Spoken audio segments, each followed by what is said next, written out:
Let's give everybody a few minutes to join into the room here, but feel free to introduce yourself while I undo everybody's mics. Just test it out, video, if you want it today. As we do the group sessions, I encourage you to turn on the video if you can. If you're having issues, that's fine. I think I'm still working with my camera for today, but feel free to say hi to the group and we'll start in just a few minutes.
Hello.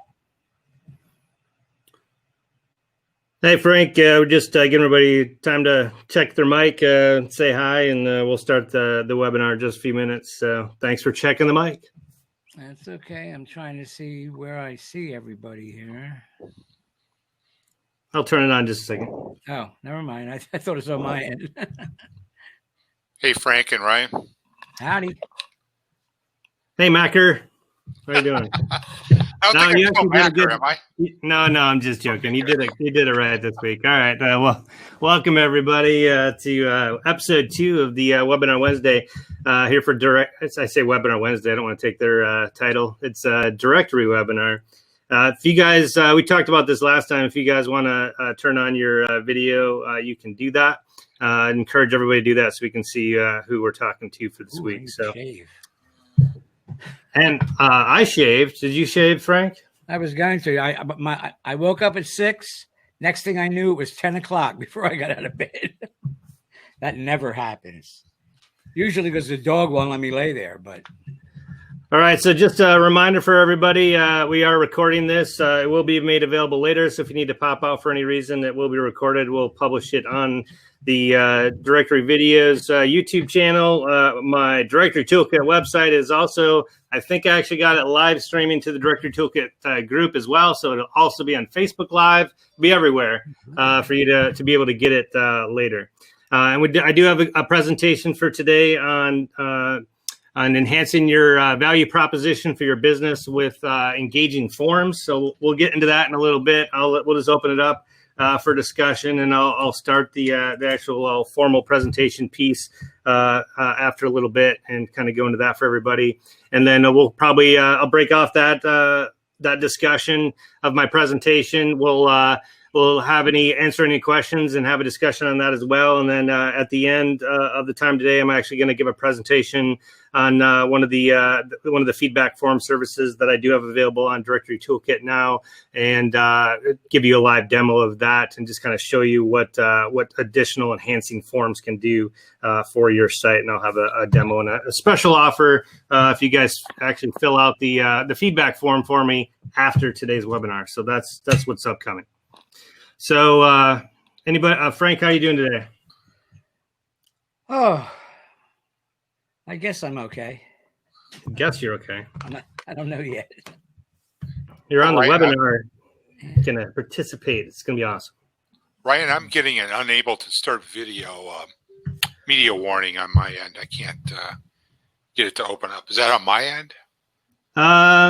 Well, you're unlocked. Let me start. Over in the bottom right, it should say switch to.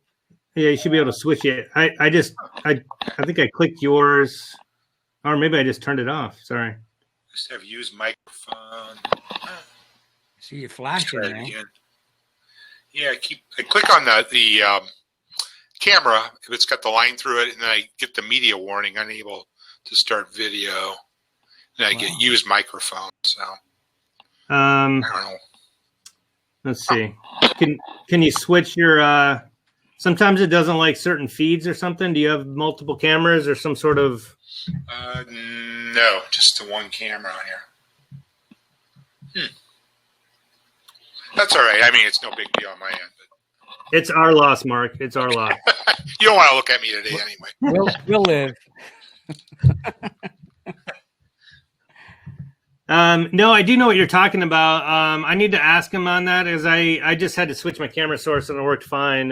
For some reason, it didn't like the my front facing camera. I switched to my my feed split, but I don't like Frank. Do you have any problem with yours at all? No. Okay. Salvador new or somebody who's joined us before?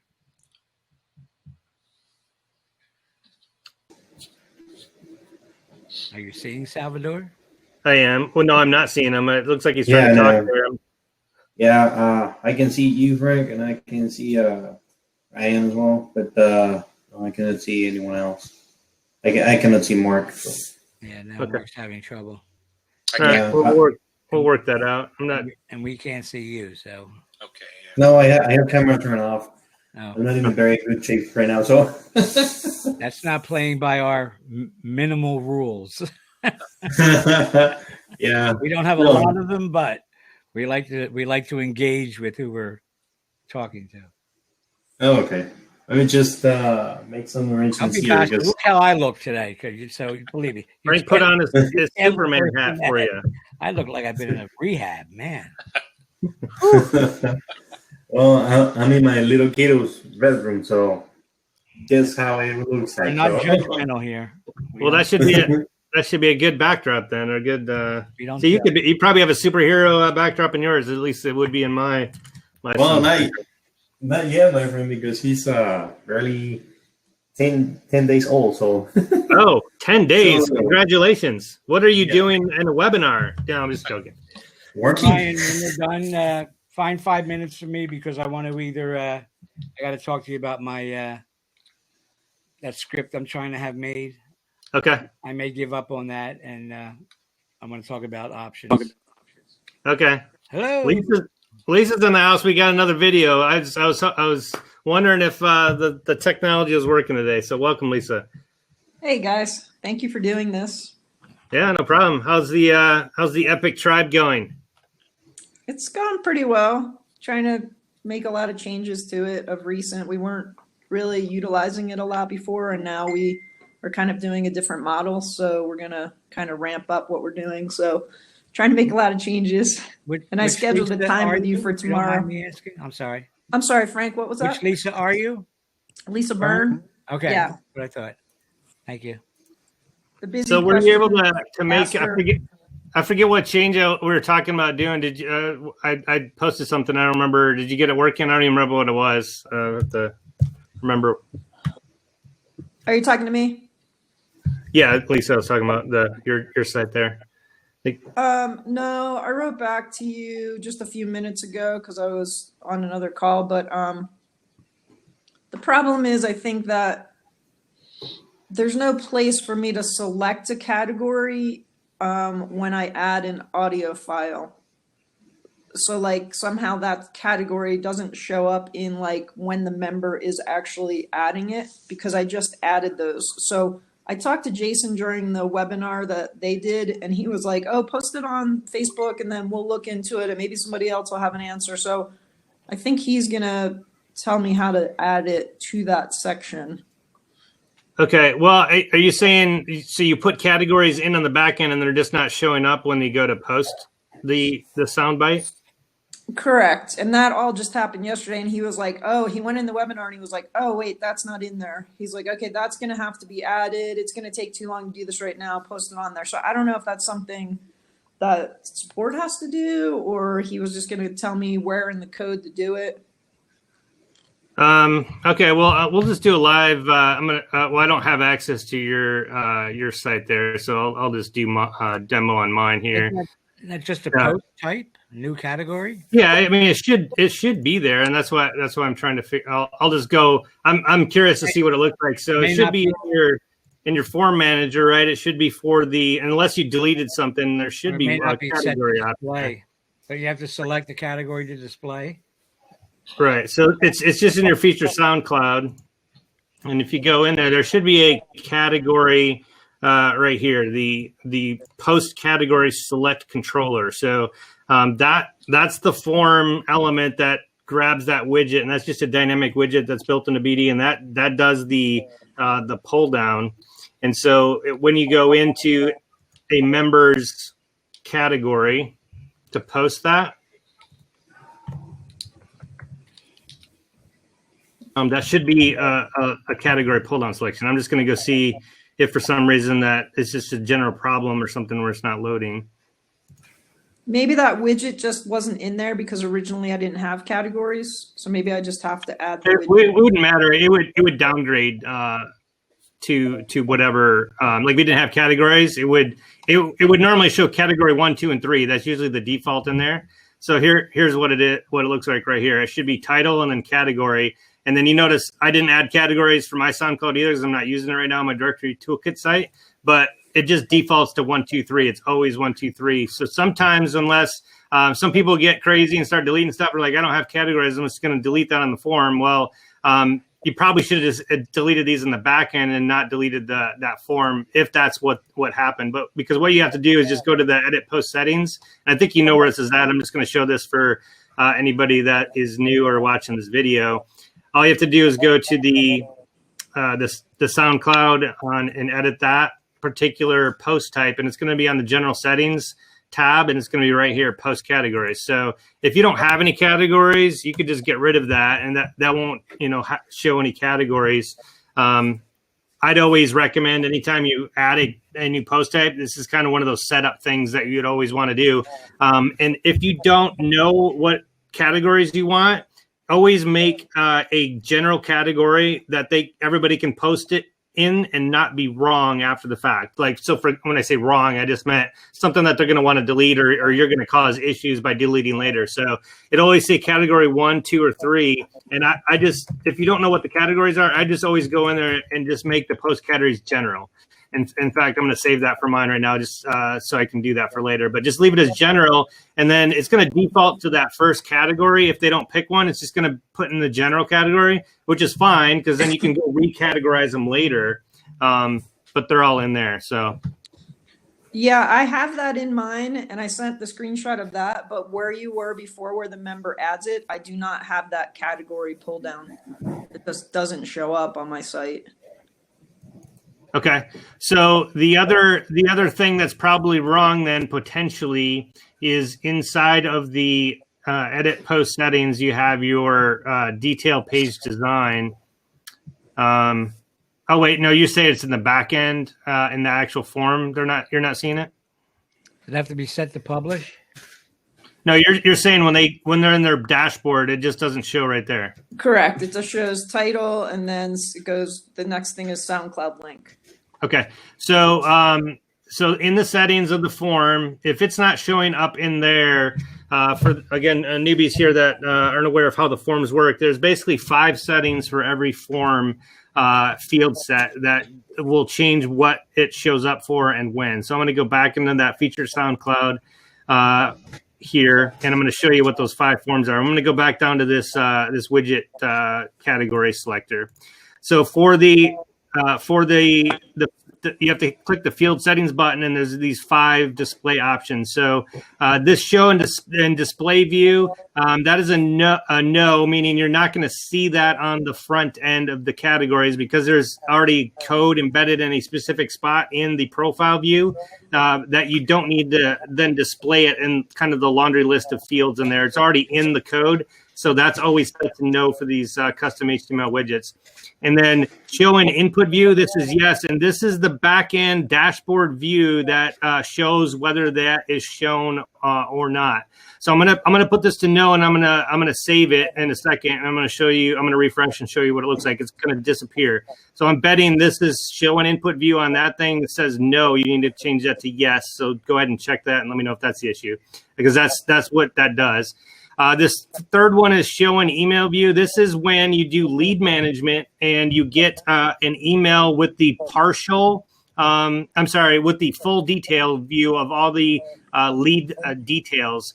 that if it's set to yes, that information will be provided in that email that gets out as a lead referral to all those get matched or lead forms for a particular business. If in preview view, that's kind of the freebie information on leads. It's kind of the teaser. So if they want to say, hey, somebody contacted you with the category of general, if that's yes, that'll be in that preview email. And then they have to actually buy the lead or claim the lead in order to see everything else that shows up in the email view of yes, because some stuff may be preview yes, but email view no. That would get that free, and then they have to pay to get the rest of the the rest of the information. Sorry, that would be yes as well. And then the show and table view, this final one, that is the data that shows up in the Meta 2.0 data on the far side, usually in a side column like properties. Usually has this where it says rooms, bathrooms. That's usually what shows up. So if you want that to show up in the metadata, put yes. If you do not want that to show up in the metadata 2.0, then you would hit no. So I'm just going to leave everything else. I'm going to show an input view. I'm going to save that changes. I'm going to refresh. And you're going to see after I do that category, it just disappears and is no longer there. So was that the issue? No, unfortunately, mine has no as the first one and then 4 yeses. Okay. Rats, Lisa, that was supposed to work. So that, I don't know then. Yeah, so you're going to have to send that into BD probably because there's probably something, I don't know, in the code. Sometimes it happens where the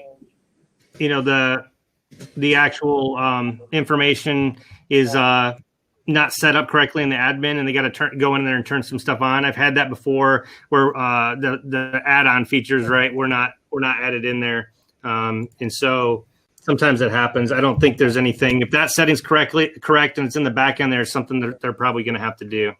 Okay, cool. I appreciate you offering all this input. It's giving me a lot more insight into where to go to places and what to do. So thank you. Yeah, no worries. All right, William, welcome to the show here. It's not really a show, but webinar. Could be. Frank will be performing later. Really? As soon as I wake up. Well, does anybody else have any, any other questions or anything that we want to go over before I go into the forum discussion? I have one quick one. I don't know if I don't want to hog up all the time here. I'm new on here and asking all these questions. I saw on your site, like on your BD Toolkit site, that so like the standard little horizontal line between listings, like on the search field, is like very faint when it comes out of the box. And I see on yours it's just thicker and more pronounced. Is that just a code thing of adding thickness to the horizontal line, or on the directory toolkit? Yeah, like it's not a like feature add-on where you put the border or anything. It's just like on my site they're like really thin and kind of faint gray, and yours are a little thicker and looks a little nicer. Let me see on the search results. Yeah, I guess. Well, let me look. There's a horizontal rule between those, so I probably just changed the. Is that what you're talking about? Yeah, but it's like yours is darker and thicker there, so I don't know if you just changed the. I don't know if that's thicker. I think that's like literally one pixel Really? large. Let me zoom in there. No, That could be your browser too. It could be. I don't think it's any big. Does it look bigger on yours for some reason? Mine's like really faint, like you can barely see it. So. Well, I don't think it's thicker. I think it just changed the actual color of the horizontal rule. So Okay. I'll have to look on where that color is at. I don't know if that's an admin horizontal rule color or what that is. But yeah, I think I did maybe change that the color. Cool. And then obviously you can make it thicker as well, or remove it if you wanted to. So But that's design. yeah, it's probably in the design settings. I don't remember. I'll check real quick. Maybe the form management. I don't know. No, I don't think it's not in the form. So it's just your horizontal rule coding. So you could change your actual horizontal rule. I don't know why it's not working. Okay. I'll check it. I'll post that in the forum there later if I find it. But it's just a horizontal rule CSS, Okay. coding designation basically. So whatever your horizontal rule is set for in the CSS, you could actually add it to the header. In fact, that's maybe where I put it. I'll go look at that later. But you just change what the horizontal rule looks like, color, thickness, and then that'll change it for the whole site. So Great. Thank you. I have a question. And then the other, hold on a second, Salvador. The other thing possibly is that it's in the code for the that horizontal rule is actually in the code for the loop, the page loop for the search results. So you could also probably, and that may be where I've done it, actually change it in there, and then it'll show up just in that page loop instead of universal. So sorry, was that you, Salvador? I was jumping in there. That was me. Yeah. Oh, It was Frank, but I also have other questions. So Go ahead. no, go ahead, Frank.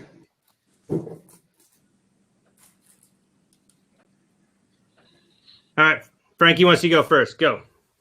Me? Yep. Homepage slider. Right? Yep. We have a slider now. Do you know if Smart Slider 3 could be embedded in there? I don't know what Smart Slider 3 is, but probably. I mean, you could do anything in the website. You just have to not use the built-in features, right? So you probably have to turn off that top level thing, use the custom page element, and then just add in. Usually, that's what you have to do on there because if you turn off the header, then other elements that you have in there will show up first. Like, for example, if you have that hero section, that's going to show up next. And if you want the header, you're going to have to get that above that. So you probably have to add that to your custom HTML section and then put it above the divider, the first thing in that section thing, and just have that be in that code. Well, what about with the search box it overlays the slider? You're going to have to add that in the slider code. I don't know how that's set up. If you can just put that in the background, but we'll look at it I'm later. sure it's doable. Thank you. Yep. The real question is, why don't you like the built-in BD slider? I'm just joking. Well, the Smart Slider 3 allows you to do really nice fly-in text and stuff like that. Okay. And also use different transitions between the images. Got it. It's just sexier. Not just my You were all about that. persona. I think that slider though, the R slider, the one on BD gives you a few options at least of how you change them. Because I just did mine and updated it.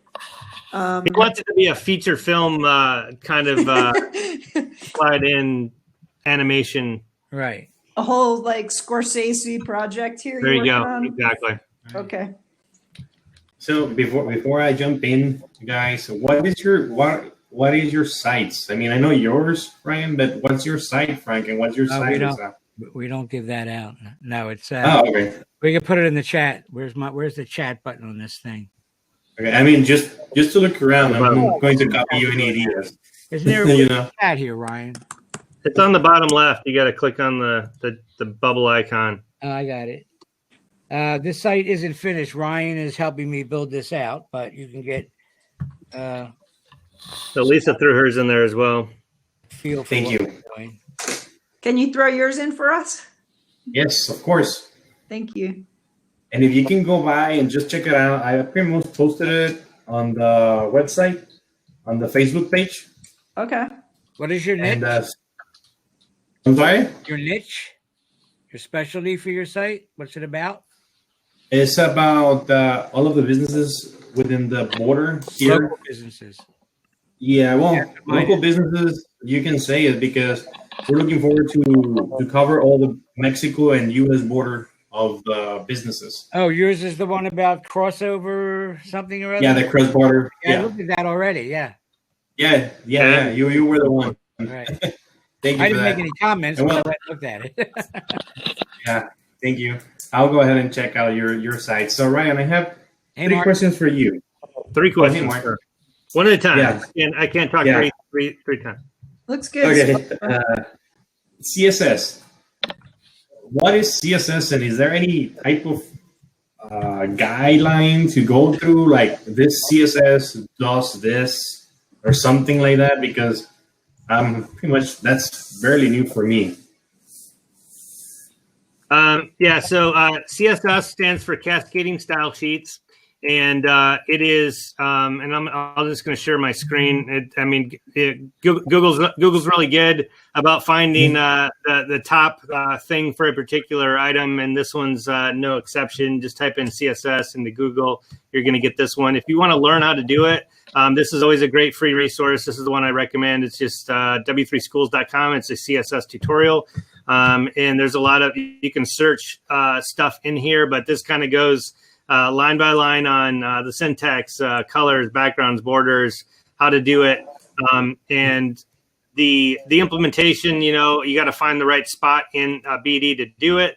But for example, the H1 code, right? When you do your title in Brilliant Directories, that's the H1 title code in your thing. So if you use this CSS example in your header of your custom settings, you can change the color to white and align that to center. So anytime you use H1 in your website, it's going to be white. It's going to be in the center. Okay.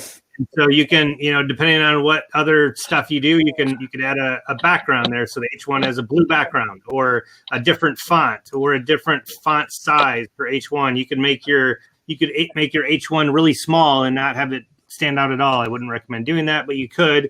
And so this is the, I guess, preeminent website one where everybody can kind of go to see, and it gets updated, of the largest developing site here for CSS.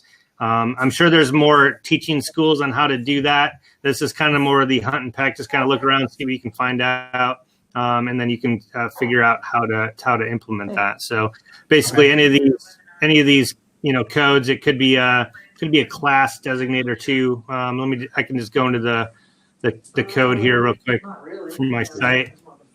I have a question when you're ready. And just a reminder, if anybody has any background noise there, if we're not talking, if you want to mute your mics there, and then we won't get any of that feedback from the rest of the group. So in here, there's sometimes you'll see the CSS code at the top here. It has Bootstrap, has some CSS. The Font Awesome, one of those little images, has CSS, and all these things are. And it just puts it as one big paragraph. But you see the parentheses in here, the little parentheses and the parentheses at the end. Mm-hmm. Those are the little stacked things that we were just looking at. Their border is 0, right? Overflow hidden, padding of 0, so height of 1 pixel. So all those things are in there, and then you basically the different class of that particular thing, you would change that to make it look different. So I know that's the easy answer is it's not easy, right? Because you gotta it's universal. Sometimes it depends where you put it in there, how it affects your site, and if you put it in there and it's universal and it's used in a bunch of areas, you may want to change it in one spot, and lo and behold, it changes it in the entire site, and it looks like crap, right? So you got to be aware of that as well. And I just do the old caveat: unless you know what you're doing, I wouldn't mess with it. But it is totally flexible, and you can. The great thing about BD, let me just go back into the admin here. When you go to that custom CSS and header right here, if you edit that, you can change and override all the settings in the web page. So you can add custom CSS there. You can also do it in the Toolbox widget manager for every widget that you do. You can also have custom CSS just for that particular widget. And that would only register on that particular widget when that gets called. And then you can also do that for your web pages where for that particular web page, that is the only area where that CSS is going to be called for that particular web page, nowhere else. So you can kind of do per page, per widget CSS overrides And then if you put it in your main one of the website, it's not going to override everything. So hopefully I gave you a little bit of the overview there, but it's you can go there, and I recommend doing that. Question. Yeah, you helped me a lot. You go ahead, Frank. The so can you go back to the what we were looking at, the color on the CSS? I noticed that it's saying white. Now, is there like a predefined list of colors that you can use in CSS based on the word, or can you put a hex code in there? You also can put a hex code. So let me. You can basically do the pound sign, and I'll do this. Sorry, I'll get the. And I imagine that list of approved colors is in that. Yeah, there's like a 256 baseline code. I don't think it's as much of a big deal as it used to be. It used to be like monitors or the browsers could only do certain colors. But again, in that W3 schools there, if you go to CSS colors, it says all modern browsers support the following color names. And so if you say white, it's going to be white. You can use the hex code here. I was going to say, well, I know it doesn't have chartreuse, but it does. Oh, but it does. You just got to be able to spell chartreuse correctly. Right. Exactly. That's the real. There you go. That's the real thing. You go So well. these are the 140. You can use the name or the hex code on that. If it's not one of these 140 colors, you can't use the name. You got to use the hex code, and then you can do whatever hex code you want. Cool. Mm-hmm. Yeah, mine looks like blue violet is perfect for my site. That's true, and that you can do it. Now it's not a Pantone color. Can't mix paint at Lowe's with that, but you can get close. All right, second question. What do you got there? On the listings, my friend. The listings commonly they will come in as standardized, right? Let me open up this. My site. There's no standardized listing of BD. They all seem to be different, right? Depending on what field sets you have or what people load. Actually, they're usually standardized because nobody loads anything. It's just the name of the company and nothing else. But go ahead. Okay. But when you go by and check the dashboard, like where the company go ahead and puts the information, there's like the business information, the company photo, contact information, additional details, or whatever the about and all that fun stuff. Is there a way I can move one of this to the end or to the beginning, per se? I don't know if I explain myself. In the flow? In the dashboard. Like you have the tabs like business information, company photo, blah, blah, blah. Can they be moved? No, I don't think there's not an admin setting for that. There's you can change the tab order of stuff in the actual profile. You can change the precedence of a particular post type, and you can change the stuff in the form. I think the actual coding is hard coded into the admin of like which one is next. Just off the top of my head, I don't think you can change the order. Like I guess. It's normally actually the natural progression. Like, is there a reason you want a different order? Like, what order would you want in, or why? Yeah, well, we were looking forward to move the company photo to the end. I mean, I know that it's going to have the logo of the company that's going to get on board with our site. Anyhow, I mean, we don't think it's going to be like something too impacting to have it like on the second stage and just to. Well, you can click any of them you want. I mean, the onboarding thing. If you have the thing at the top, they can click. Like I don't have this on mine, where you have the four things up on top, but they can click any of those and go and skip past it without clicking continue uploading. I would argue that you want that at near the beginning because that is probably one of the hardest things, believe it or not, to have people upload a logo. And it's one of the best things to make your directory look really good.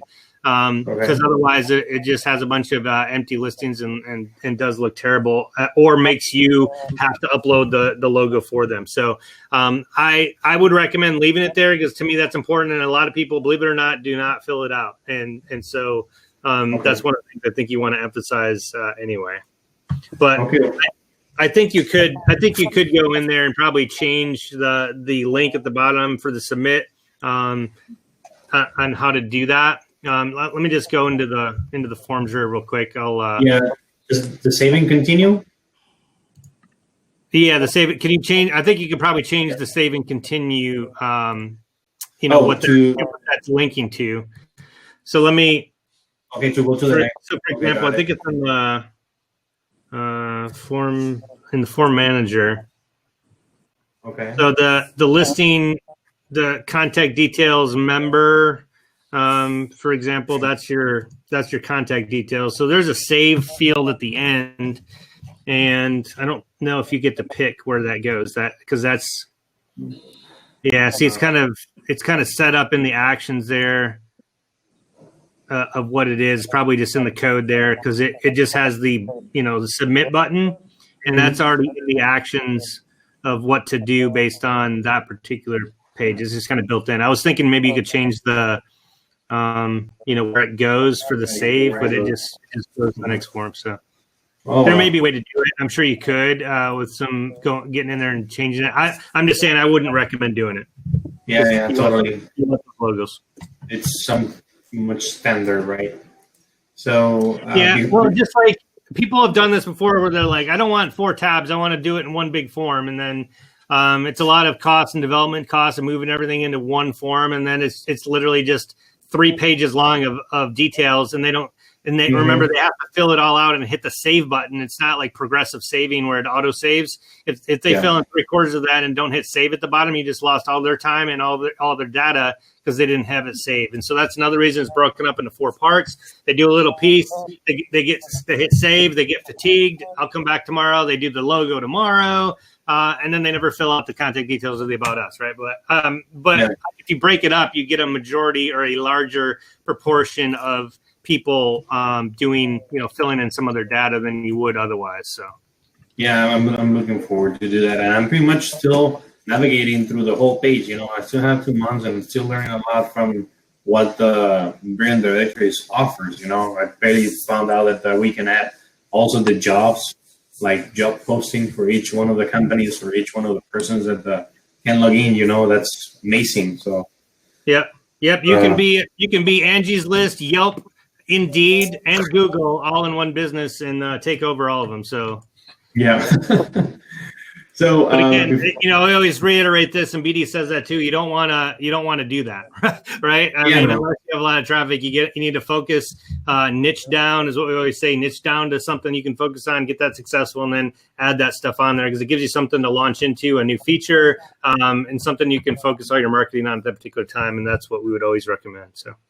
Okay, thank you for that. And before we go to my final questions I have right now on my mind, Frank, I tried to go to your site, and for some reason, my software blocked your site. It's saying that it might contain malware phishing or fraud attempt or something. Just as an FYI, I couldn't go into your site. That's always good news. Yeah, I mean, just. I was getting something similar to that yesterday, going to the Brilliant Directories site, logging in, and I have malware bites. I was getting a warning that popped up too. Is anybody else getting that if they try to reach my site? No, it went through for me fine. Yeah, I have the Bitdefender software, so maybe that's why. I don't know. I'll try it from my phone. Had a problem, or anybody say they had a problem reaching it? Okay. Well, I mean, the real question is, I guess, what's causing that to do that? So if there's some diagnostic data that you can grab out of there to help either BD or Frank or myself, because I don't know what would be on there to block that. I can get to it fine, like you said, but obviously if you're losing 30% of your customers that have something blocking the site, that's not good. But yeah, maybe it's because it's not secure.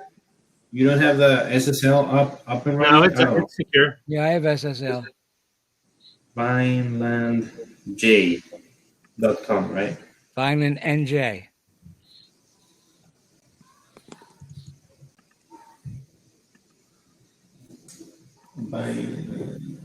I don't have a full site up yet. That was just on the launch page that I was going into. Yeah, interesting. and interesting here. I mean, it's pretty much jumping around through the site. There's no diagnostics on this thing. Let me go ahead and check it out. That's never Okay. Yeah, I mean, I'm just saying, right? Because I like to see what you guys are doing, and maybe I can take some information and see if I can take some of your ideas as well, right?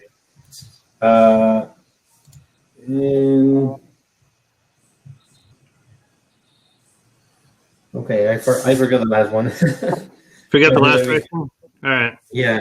What happened? No, he had another question. He couldn't remember what it was. So I did find what you were talking about, Ryan, in the design settings. It's called module border code, and then when I change it, it gives me a thicker line and a colored line.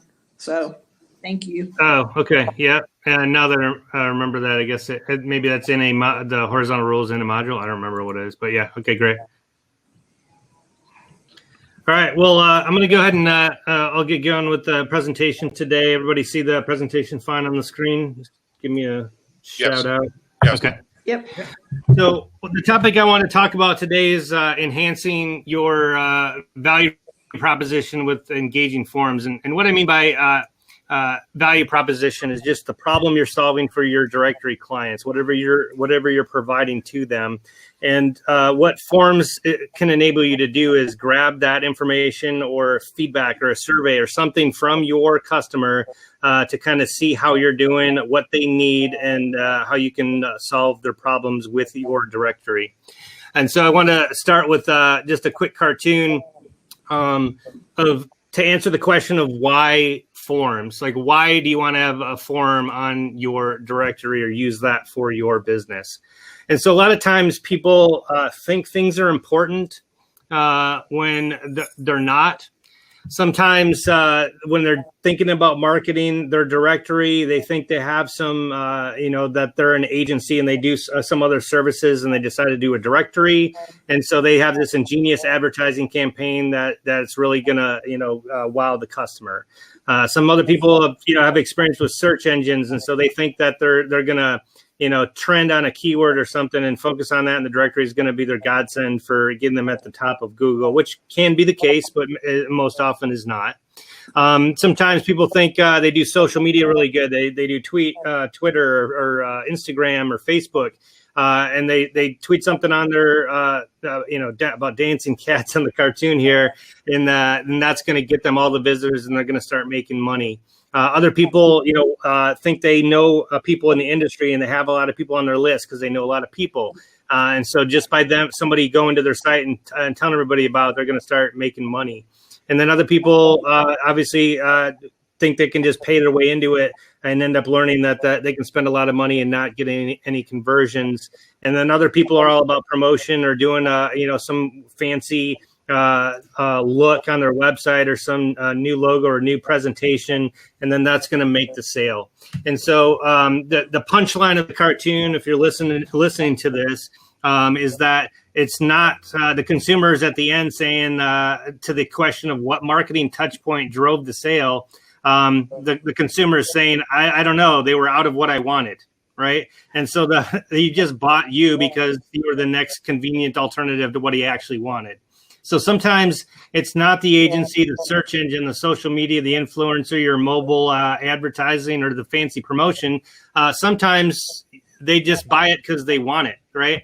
And so the forums can provide that answer for you guys and actually help you out with that value proposition. So I just want to walk down these 3 steps of what the value proposition is and what forums can actually help you with. And so everybody that comes to your site as a client or a business or whatever niche you're in, they have problems. And your customers either have a pain they want to remove or a gain that they want to achieve by using your site or service. And you have to figure that out. And so the forums can help you figure out what that problem is for your customer. It also can help you with solutions. So once you know the problems, you want to know that the solution that your directory is providing, the product or services that you are providing to the business or the client, the feature sets that you're providing to them on your directory, and not just arbitrarily turning everything on, right? The things that you are promoting and doing for them, that solution is actually providing a solution for them, for that particular problem that you've already established.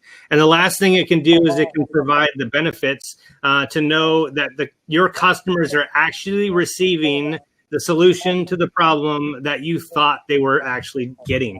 And so they can provide that feedback to you that those pains are relieved or their gains are achieved by using your actual directory. And so that's what we call the value proposition, the problems, the solutions, and the benefits, and forums can help you do that. So let's just talk first about using a forums as a survey.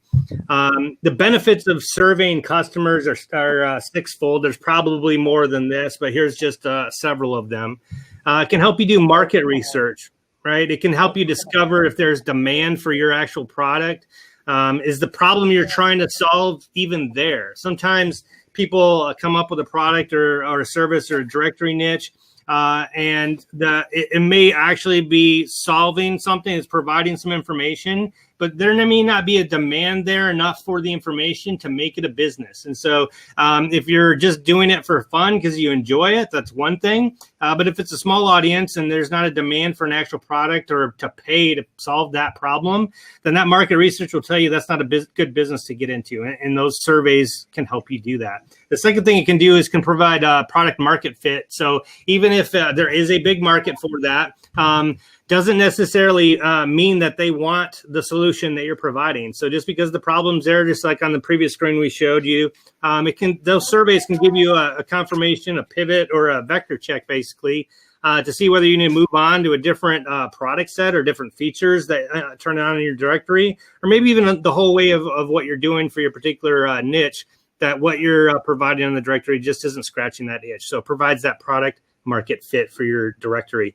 The third thing it can do is it can provide that value proposition, those three things that we just talked about on the previous slide, and gather that early feedback. And so a lot of times the cross between nice to have and willing to pay is a razor thin.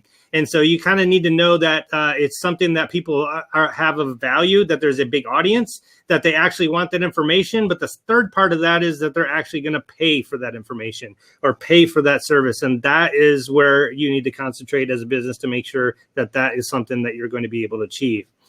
And the fourth thing it can do is it can provide that customer segment and kind of refine that original idea. We talked about earlier about niching down on your topic set. Sometimes the actual target set for your directory may be too big. Maybe that market segment is so large that you can't even handle all of the customers you're going to get because you're a solopreneur and only doing stuff yourself. So you may have to refine it down. Perhaps you realize that your vector check is that you're kind of spraying all over the place in terms of your marketing and what you're going to do, and you don't have a focus for your marketing set, and you realize you have to niche down and refine that original idea to really focus in on one particular segment, because that's the one that is perhaps going to make the money for you, as we previously determined in that value proposition. So that customer segment piece is the fourth item. And then the fifth one is the pain point presentation. Sometimes you can be right on with the market. There's a market for it. You have the right product. They're willing to pay for it, and you're targeting the right niche, but you're a terrible salesman, or the lead pages on your directory are just not converting. Or maybe you don't even get the word out that you actually do solve that problem. People are willing to pay for it, but they don't know that you actually are providing that to them. So sometimes it's just the pain point presentation, the pitch, either on your website or in person, and that survey can kind of help if it provides leads and you're talking to clients. It kind of gives you that extra practice to try to sell that to your clients, and enhances your ability to sell your product. And then the final item is the customer relationships, and it can build those relationships and win over those early adopters. So sometimes you get those key influencers or those key people that are going to be the instigators of your company's success later on. You get in with them early. Surveying them can get them involved into your business sphere of influence, see you as an influencer, an important business in their sphere, and they'll actually give you the ideas that you were lacking, provide you free insights into what other businesses or clients are thinking, and again, potentially provide those early vector checks, value proposition, and customer segment niche clues that you're not going to get if you are not surveying them. So those are 6 things that you can get from surveying people. And so that's what you get. What do you actually lose, or what are some of the pitfalls that you fall into if you do not survey? And I think this kind of goes without saying. It's kind of the opposite, right, of the previous slide. But sometimes if you don't survey people and you don't get the information from the clients, you're going to make assumptions that are wrong. And that's going to cost you time. It's going to cost you money. It's going to cost you clients, and it could potentially cost you your business because you're focusing on the wrong things and not doing what you should be. And you could have maybe focused a little better if you provided those surveys. And so speaking of not being able to focus, the second thing is you're actually doing more work than is required. Because sometimes when you're spraying all your marketing everywhere and you're not really focused, you don't really know what the client wants, you're busy spending time, money, focusing on things that are really not important to the client. And at the same time, that's burning you out and you're basically losing traction. You got a lot of thrust, but not a lot of vector. And you're focusing on the wrong things and doing more work than you need to. And the third thing, obviously, big thing for all businesses, you're risking your own time and money with no data. So you're wasting money on things that are not paying you back, and you're trading off your time that you could be getting other clients or money because you're wasting it on things that we just talked about. So remember, time is money, and where you're saving the time and the proper things with the survey, you're going to save that money as well. And then the fifth thing or fourth thing is that you're missing opportunities to gather that critical feedback for issues before you get it out to the masses. So sometimes it's the old canary in the coal mine. You can get just a little bit of feedback from people and realize that there's a bigger issue or potentially a bigger success than you realize just by asking a couple people. So you can kind of gather that critical information to help your business. And then the other aspect, and I'd always, say just go ahead and launch it. You can refine stuff later. That is true. But at the same time, you could be jeopardizing your brand identity for launching too early because if you don't have a process down, you have a lot of initial confusion with early customers. Just remember, a very social world today. If they get a bad taste in their mouth from your company or your experience and you don't reach out to them and it seems like you don't care, that bad word of mouth spreads 10 times faster than good word, press does. And it's kind of hard to overcome that later. So jeopardize ruining your brand identity. And so the second item I want to talk about today is not surveys, but feedback. And what can feedback do for you? It can provide insights on how you're doing and basically provide an insight onto what they think about your business. So I just want to kind of go over the 10 best customer feedback questions that you can do and ask your clients in a survey if you provide to them. So the first one, on the scale of 1 to 10, how would you rate your satisfaction with our product or service? This question basically enables your customers to think about how much they like your product or service, kind of actually make them think about your product, and then give you a tangible value on that so you can kind of have a Likert scale there of how they're doing and how they like your product. The second one is, what could we do better or differently to meet or exceed your expectations? So if there's room for improvement on how you do that or service your customer, you might as well know how you can improve and get better. And you only get to do that if you ask them. Number 3 is, how likely are you to repeat business with us? And so what this basically does is accurately assesses how likely they are to come back and give you repeat business.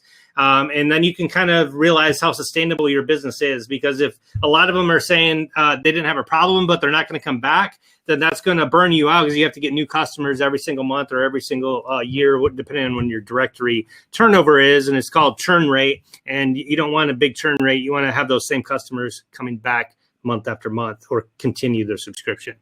Number 4 was, what was the most memorable thing during your interactions with us? This is a very meaningful question to know which parts of that customer interaction are basically, I would say, emotionally memorable, right? If the same thing keeps coming up that, hey, everybody has a memory of blank during your interchange with them, then maybe you focus on that because everybody thinks about that. That's something you can market to and kind of build your whole customer journey around.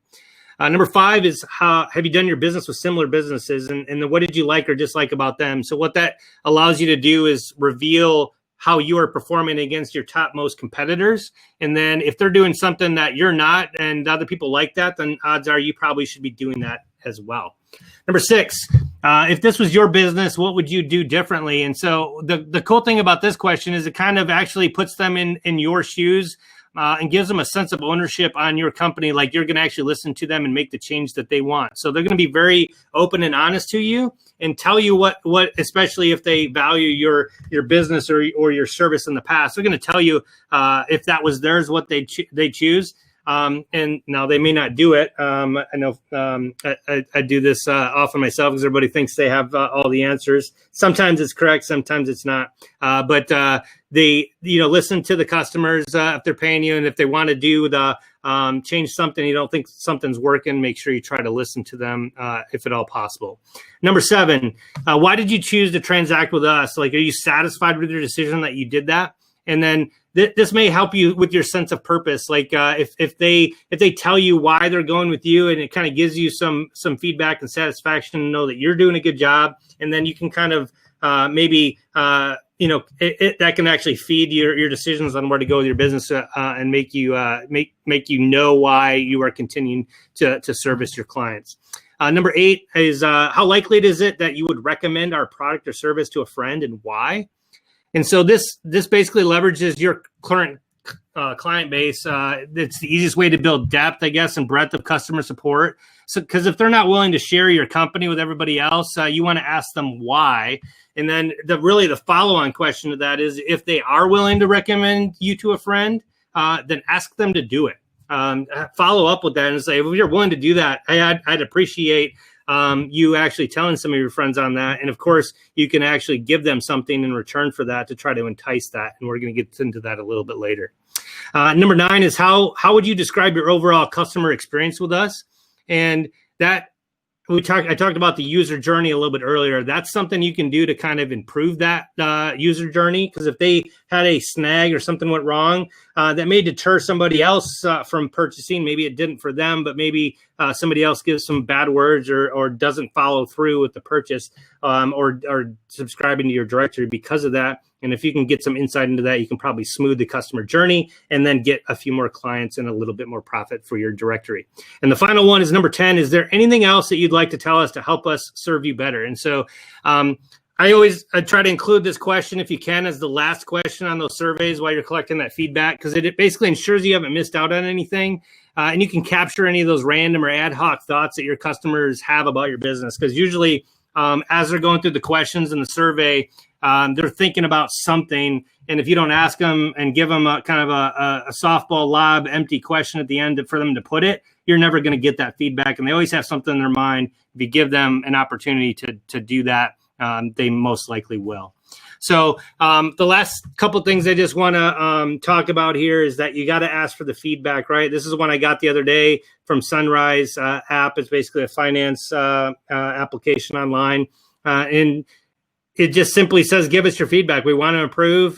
Give us your feedback. So you guys can make a BD directory template with this kind of information on it. And you can actually have that as part of your welcome to the community, as your welcome email. You can add this in there as well. It doesn't even have to be after the fact or after something else. Just put this right in your welcome email with a link to the survey and just ask for it. Because you'll be surprised about how many people fill out the feedback form just by asking it. And so here's another example. I literally just got this in my inbox today, Book Like a Boss. This is what I use for my scheduling appointments. And they just had a nice call to action button in the email and says, please click here to take the survey. I don't even have to read the content to know what they want. They're asking for it. And so people are likely to do that. But having said that, once you ask for the form, the crux is how do you get that feedback? Like, what form are you going to use? And so there's really been evolution of forms over time. BD has forms built into it, right? But it's pretty much similar to that Book Like a Boss. I just clicked on it this morning. That's what it looks like. Pretty plain Jane. It asks questions and gives me answers, and you can just fill them in. But forms have changed. You don't have to have your forms look like that. You can have your forms look like the form on the right. And the service I'm going to go in a little bit at the end there will look like that. Which one would you rather have? The how did you hear about us with a blank, or how did you hear about us with a single click with an image where they just are engaged and excited about the form and want to actually click and continue because it's gamified, it's images, it's one question at a time on a page. It's not just a laundry list of the form, because sometimes when you look at the forms on a laundry list on a page, they just skip off it and never continue. So there has been evolution of the form. And so a little bit later, we'll talk about Feedier, one of the services there that's on Directory Toolkit that can kind of do all that stuff for you, can really enhance the customer journey there. So I'll go ahead and stop that at this point, switch back there, and we can talk about any conversations that you guys had. Give me some feedback on that, and then I can go into the forums in a little bit once we have some more discussion on that and give you a demo.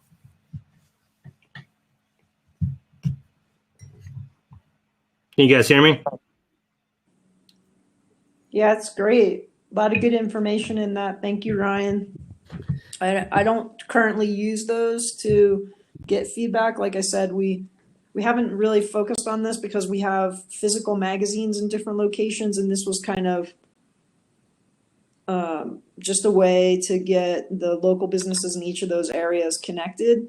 But right. Now we're moving more to a national model online for our magazine, and so now I'm reinventing what everything on here looks like and doing the aesthetics. Right.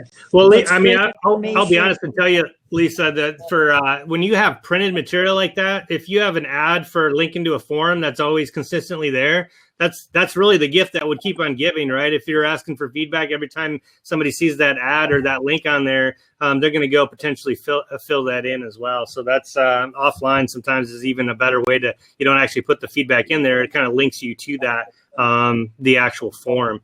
And so I'll get to that in a little bit later, but like Feedier has a QR code built in, so you could actually put a QR code on a printed material, and somebody can just, link directly to the form just with that QR code form. And so there's a lot of different ways you can do that for offline content as well. Cool. Ryan, have you integrated Google reviews or any of that type of thing into your sites? Or you mean for the to show up on the search engines? You mean? Yeah, I was just curious.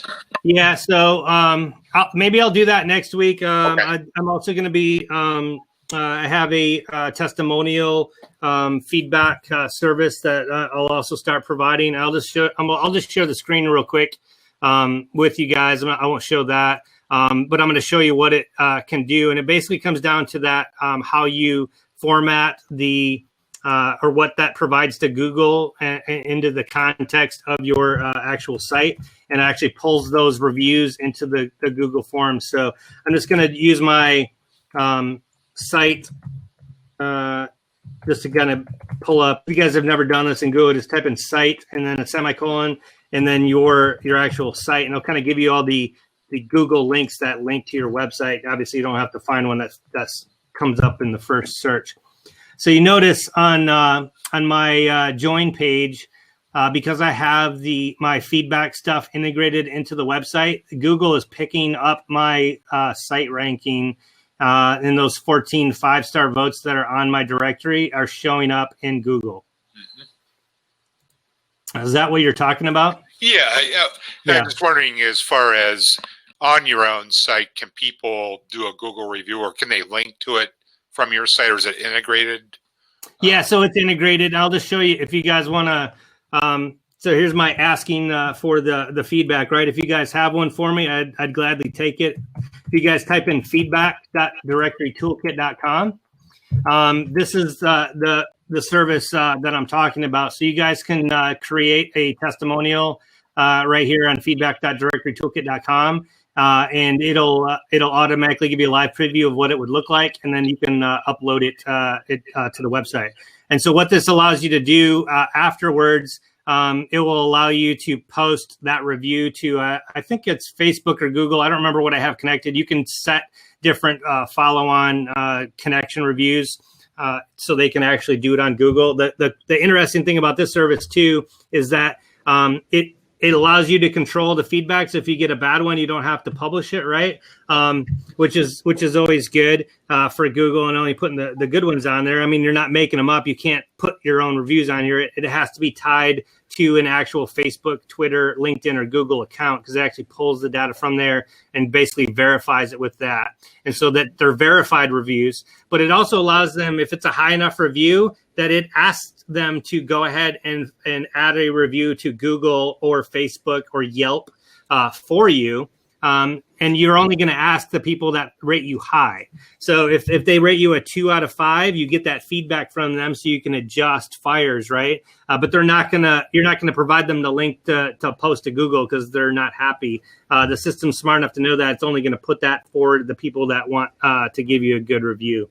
So it's kind of built into there. And then after you add the actual listings, it basically just shows up in a widget on your Brilliant directory. So let me just scroll down here. So when you go to my site and the testimonials page, it loads the feed of all the reviews on my page. Oh, nice. Great. Hey, sorry, I missed it. I had to do that stuff, you know. How can we do that? Sorry.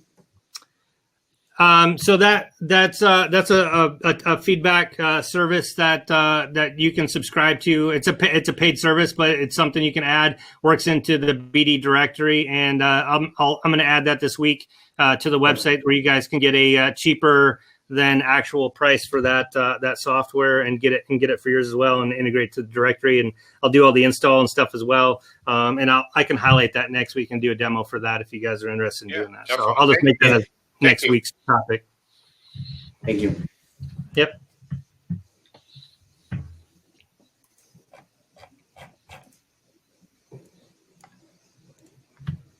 Is there any other questions on that, or do you guys want to see some of the features of that other software, kind of go into that a little bit, or? Sure. Yeah, definitely. All right. So I'm going to present the one that I offer up on a directory toolkit, but it can be any form really that you have. It doesn't have to be this version, but the other, I'm just going to show you what it can do. And again, it kind of, as I was talking about some of those things, you want to make sure that whatever you're using has some of these features in it. Sorry, let me go back. Let's scroll through some of the slides till I get to where I was at before. And I'll give a live demo here in just a second after we go through the rest of these slides. So I'm going to be talking about Feedier. That's the one that we now offer on Directory Toolkit. And the price that we offer on there, you guys can go check it out. I'll have it at the end of the slide here. It's actually basically $120 value of a software that we're have available to you for $30 a month right now. And then I'm going to give you a link to a survey after this. And I got a special discount for anybody who fills out the survey. The webinar feedback, we're actually going to use Feedier today to provide feedback for me. And if you fill out that survey, it does have a reward action in these forums, and I'll give you a special discount code for anybody watching this or the replay. It'll be up there if you go to those forums, and you can get that for the service for a discount off the actual low price that's already on my website. You'll get a discount. So why use other forms other than built-in forms, right, on Brilliant Directories? It does what it does, right? You can add fields, but it's not very engaging. And so what I'm going to go over today, Feedier, it's basically more than just a form, right? You want to actually get the data back. You want people to respond. So we're going to go over kind of how to create those highly engaging forums, how to get more responses from those forums. Once you get the data back, how to empower the data, and then how to collaborate and take action on those forms and the data that you get back. Because that's really where you make your money. That's not just putting the form out there. You want people to actually be excited to fill it out, be entertained, fill it out, and actually get you all the responses, and then do something with that data.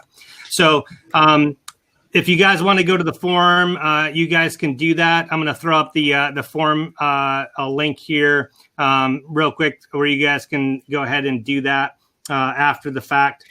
And I'll just put it at the bottom there. I'll just leave it up for 30 seconds, and then you guys, it'll be in the slides as well there. Basically, you can just click that and open it up and finish up after the survey or after the webinar is over with and do the survey. I would appreciate it. We're going to go over all the different aspects of that today, but this is the short code for it. It'll always be up there if you watch the replay. Just go to this URL here and you will be able to get to the form. It is fdier.co/webinar2. And you can see an example of the form we're going to go over today. So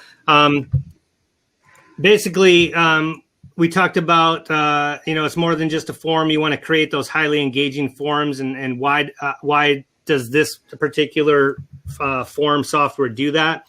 It's not just a simple point and click or a blank that they fill in. It has over 12 different question types that are engaging, that provide you additional value that you just can't do with a normal form on your BD site. You can provide images, a net promoter score, slider, smiley faces, rating, stars, different transition. You can do picture choices, all sorts of stuff.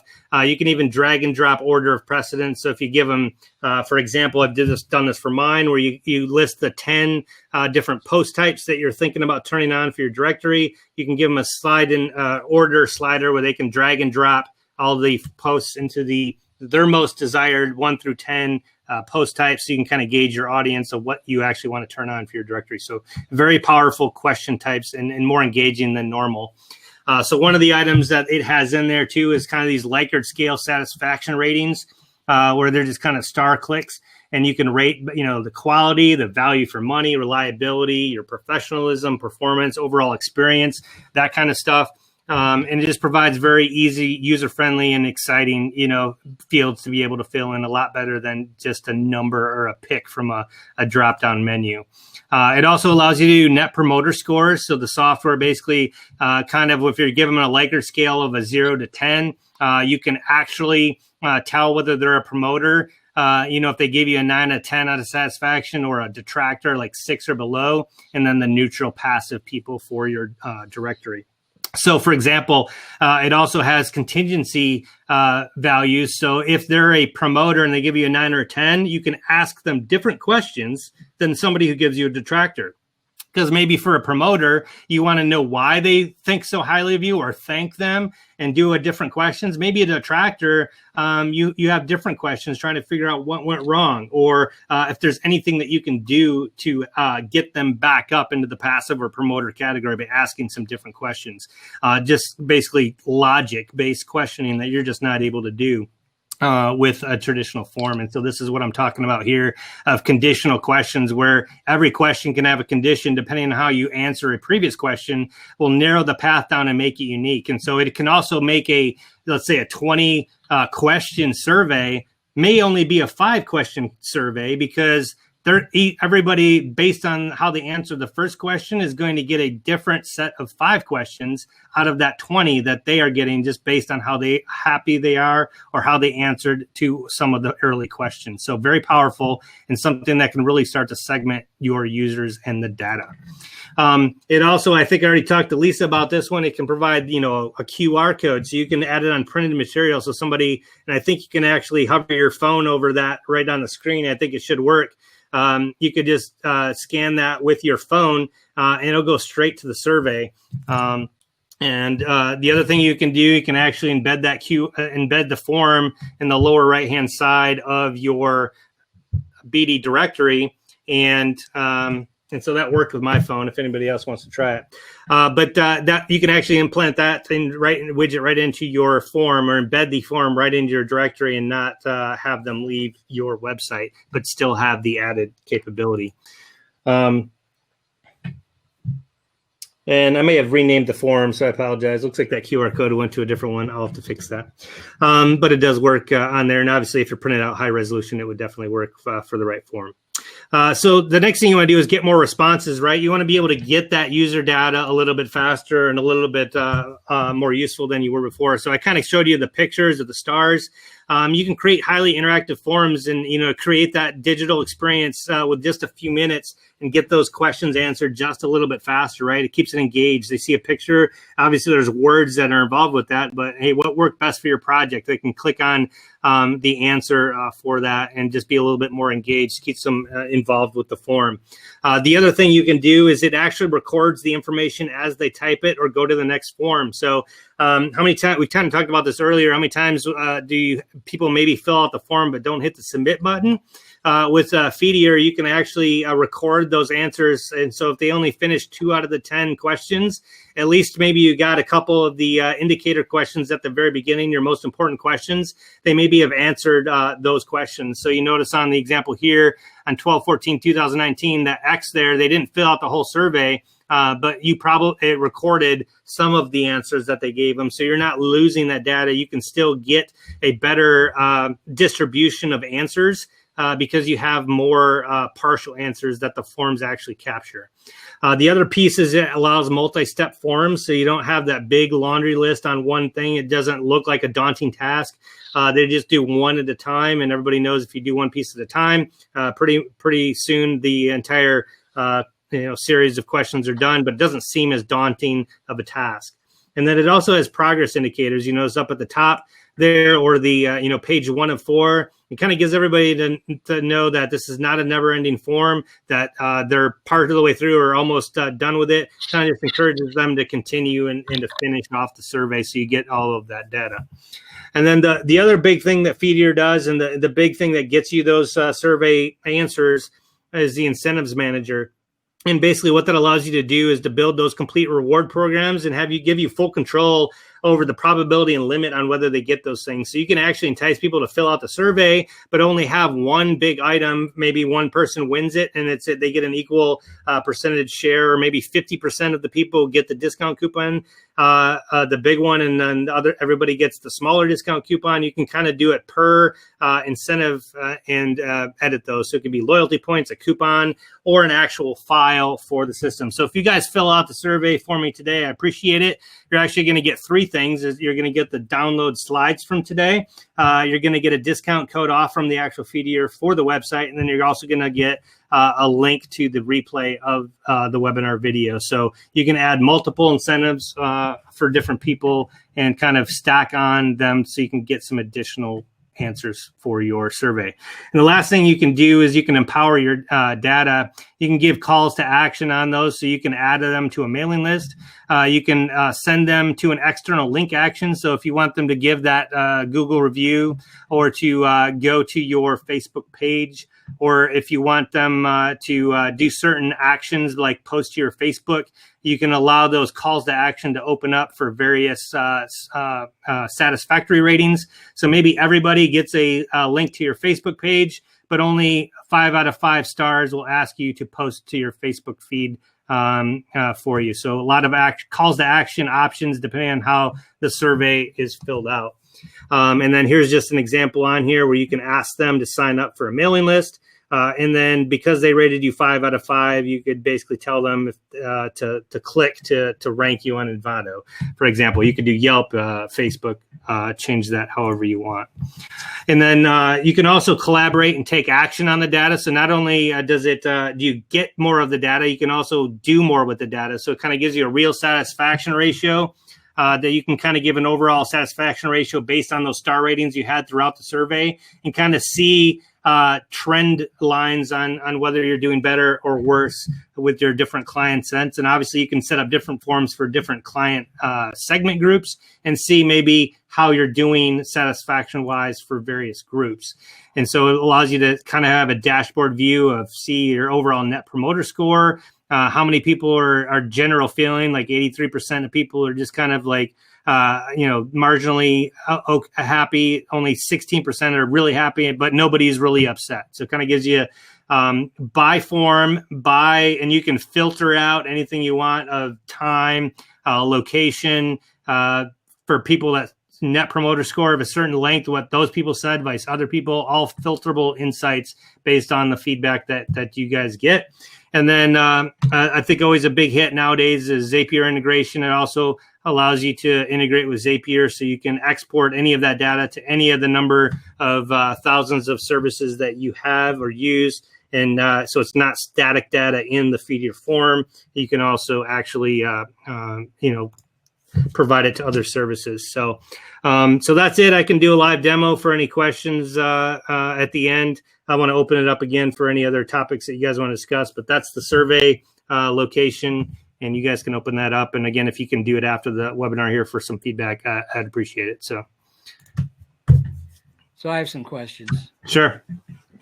So is Endorsal and Feedier apples and oranges, or two varieties of an apple? I'd call it maybe an orange and a tangerine. I guess is what I call it. So the Endorsal is very geared for testimonials. It's very integrated and easy to use to pull that data. It does verified data pulls from Facebook. So when you add your login, it'll pull your icon from Facebook. It knows you're legitimate. It'll put that in the form. You just type that, and it automatically adds it to the widget. The Feedier is more of the form-based type stuff where you've got questions to ask them. They're not just asking for a testimonial.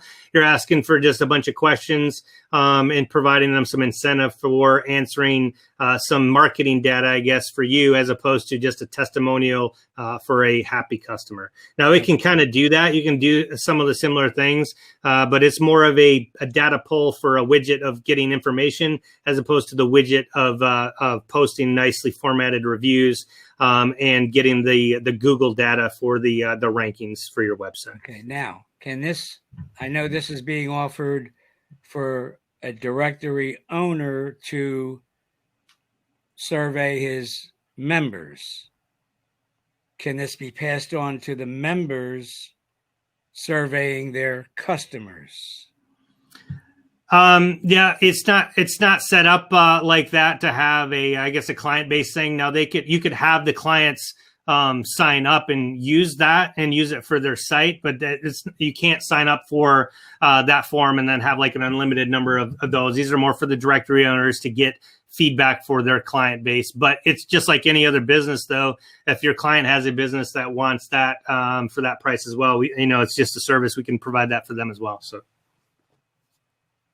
Oh, okay. So yeah, you could sell it as an upsell. Right. Exactly. Cool. I like the reward function of that. Yeah, and I can do a live demo while we're talking and answering questions. So I'll just do that. Feel free to jump in with the questions there, and I'll just kind of browse around.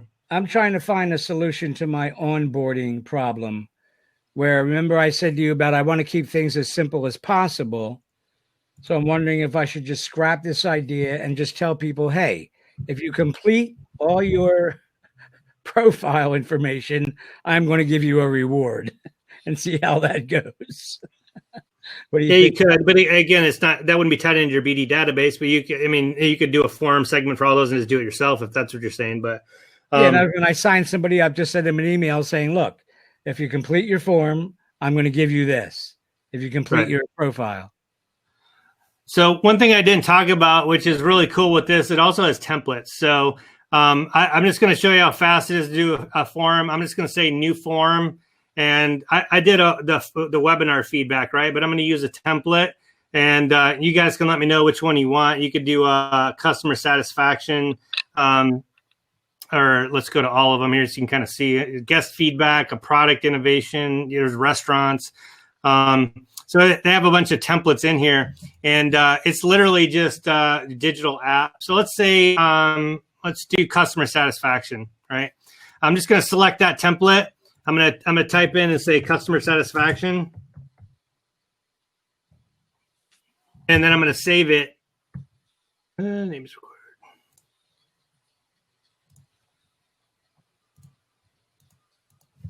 recorded. Maybe it doesn't like the underspace.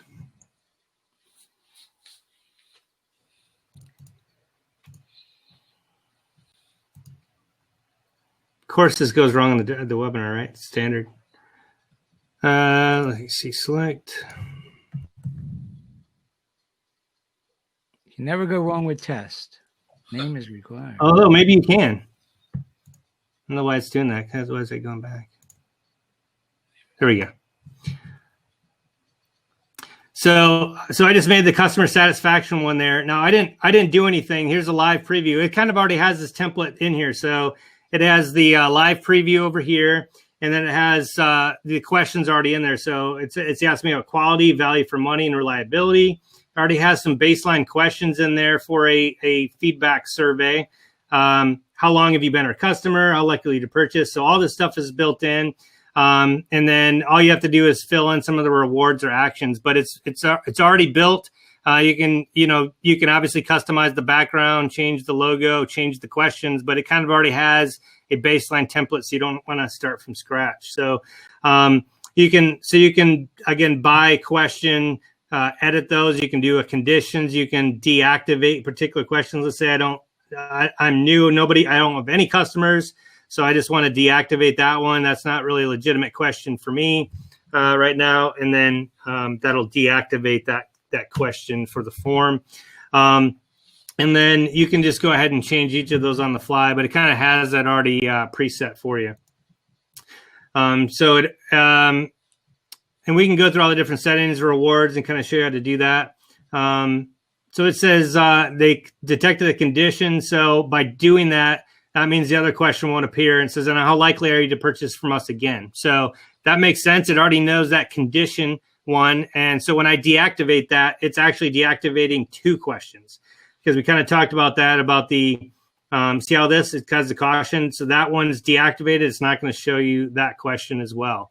And then maybe I don't want that one to be required. This is a required thing. So I can just go to edit that one, and instead of making that required, I can just turn that off. I can change poorly to perfectly. So how do we meet your needs? Perfectly, just say exactly what I wanted, right? So you can change all those things on the fly, and then it just automatically updates the form live for you. So you can add the questions. You can drag and drop the order, right? And say, I want that one first. And then it just redoes the form dynamically live in there. Rewards, we kind of talked about that. You can reward them. So $10 off your next purchase. It kind of just throws one in there for you. You can add a new reward. Let's say you want to, if they fill out your form, you're going to invite them to a special event at your company. You can do an event, actually. And you can say, again, this is a picnic. Let's say you're inviting them to a picnic. Everybody loves the picnic. Maybe not now with COVID, but let's say you want to limit it to 5 people because you only have 6 picnic baskets, and you want everybody to have a 50% chance of winning that because you want to lower the odds. You just hit continue, naming the event, the time, and the address, and then complete that, and then that'll show up on there. That they'll 50% of the people will get the invite. It's only going to go out to 5 people, and then those will be the people going to your picnic. So you can do all sorts of different things there. And then the different actions that you can do, testimonial actions. We kind of talked about that already.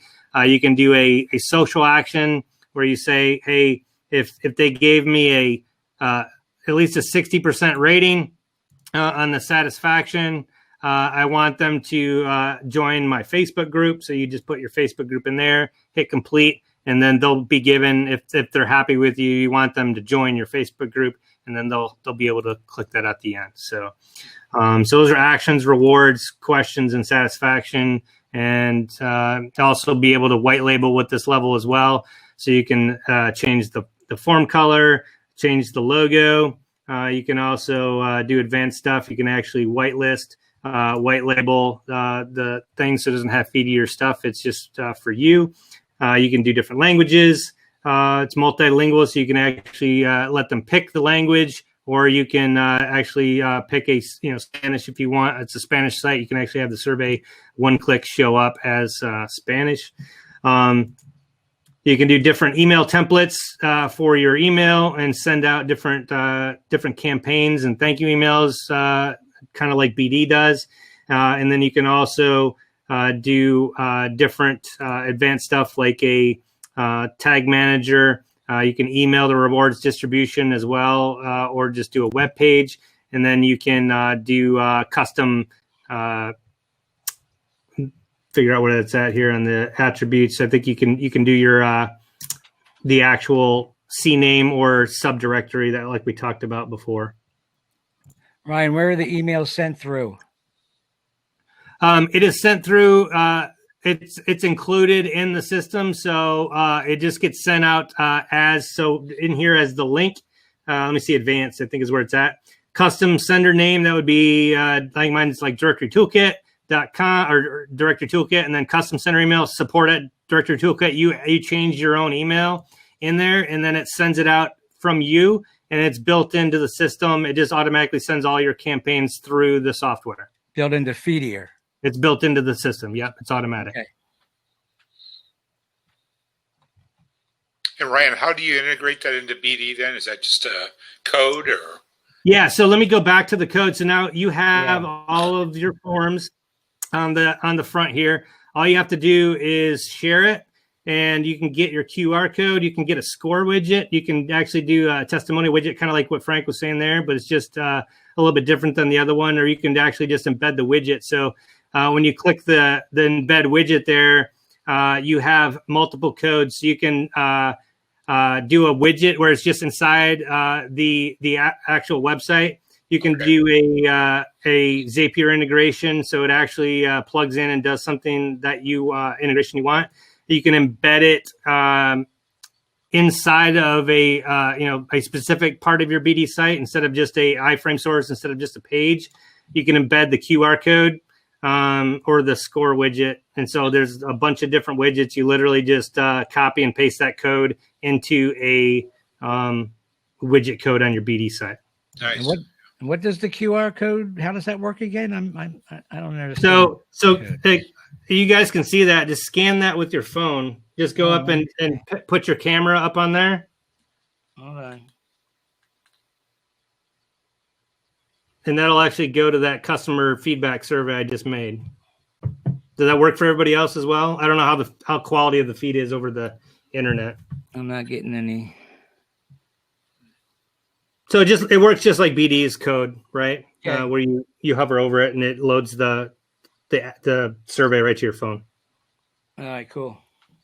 And so again, you could add that image. You could add that to somebody, a client, or you could add that to your website, and they could actually scan right off from your website. Or obviously, if they're on a website, you can just click a button. But you could print table tents, right, for a business, or if you have a business, you can put that on anywhere you want, just like you can for BD. Scan the code, go straight to the survey. So you can print that on a heart. Got it, on a postcard or something. Cool. Yeah, or put it on your business card, right? Right. Very cool. So obviously, the key to all this, right, is to execute. You got to do. You got to be able to do something with it. Right. Be willing to do that. Use it. That's a good one. It's good. It's a lot of good information and a lot to think about. Yes. How to implement it and how to implement it right. Like you're saying, it's like you got to take action, and then you have to stay on top of all those things and have a process in place that you can actually maintain. Right. Well, I think the big thing it does for everybody is gets that information, because I see a lot of people on BD where they say, like, I'm focusing on this one feature, or I haven't launched yet, but everybody's going to want X, Y, or Z, and it's just not working properly. I'm not going to launch. And 9 times out of 10, or maybe almost 10 times out of 10, if you ask them, do people really want that? Have people actually said that to you? They haven't even asked the question. They don't know whether that's a feature that they want. A lot of people pay for customizations or plugins that they think that they need to pay and have. So instead of buying a $30 survey software, they pay $800 for a plugin that they don't actually need, right? So, and what's the one question you get to ask everybody? What do I have to do to get you on my site to part you from your check? Right. Because everybody's looking for something different, but you may, when you get all that data in, see, oh, well, I got 26% of the people are looking for this. Everybody else is under 10%. Right. So I'm going to focus on that 26% and try to get them. You know what I mean? Yeah. That way you're not spinning your wheels trying to get. How long have you been using Feedier yourself? I probably set a bad example. I have it. I haven't really utilized it as fully as I should. I have it up on my site.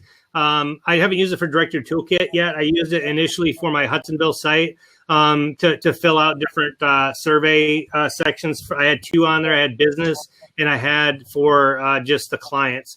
And so I had, before I launched, I had it up there as just initial feedback to kind of ask them what products they wanted. I did the drag and drop thing to kind of know which features they wanted as a client, or what features the businesses would be willing to pay for.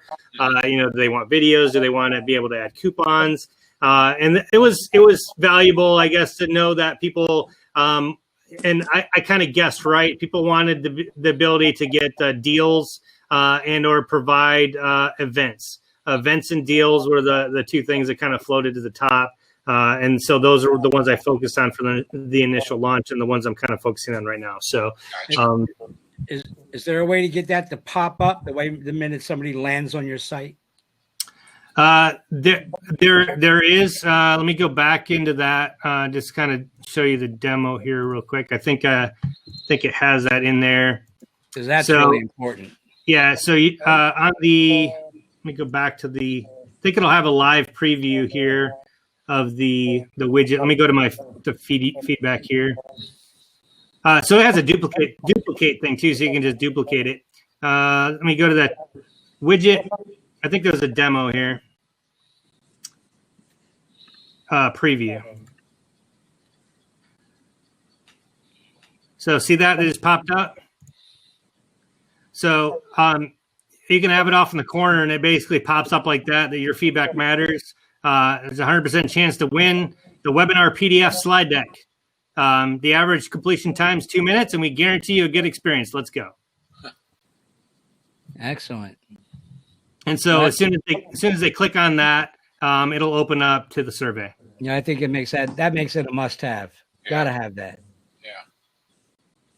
And you can obviously have that wherever you want, but again, it just kind of it makes it look good. Hey, it gives them a reason. They're like, oh, I get the slide deck. It's only 2 minutes. Yeah, let's do it. Yeah, I'm curious to see what that's going to look like on mobile, though. I don't know. Well, yeah, I'm not sure. Looks like a lot of real estate there. No, it looks like so. Can you guys see that? Yes. So it looks like it's just. Well, hold on. There you go. It just takes up the whole screen there. That's nice. So should look. That's good. Yeah, should look pretty good. Beautiful. So, and then I forgot to throw up the actual slide here. Let me go to that again, and then do the last slide. So I stopped one slide too early.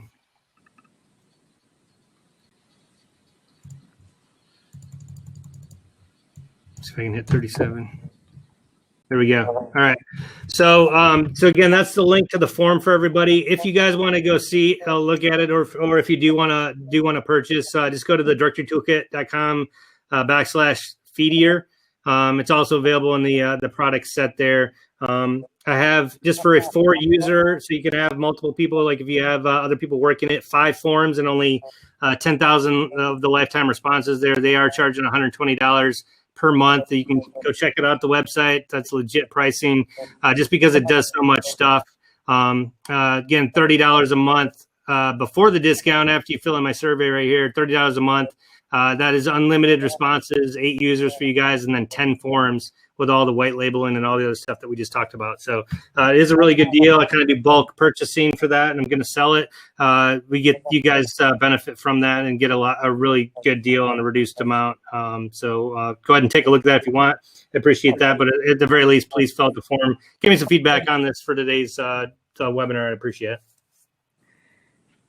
You know, where are the live links for to get to your feedback? You mean just to go straight to that webinar feedback? Oh, I don't have the plugin pop-up turned on. Is that what you're asking? Yeah, I mean, when I can't click on the screen and get there. Oh, to go to the feedback? Yeah. Okay. In chat. Yeah, I can put it in chat. That'd be great. I'll just put it on there again for the screen to go to the survey there. Oh, there it is. Okay, I got it.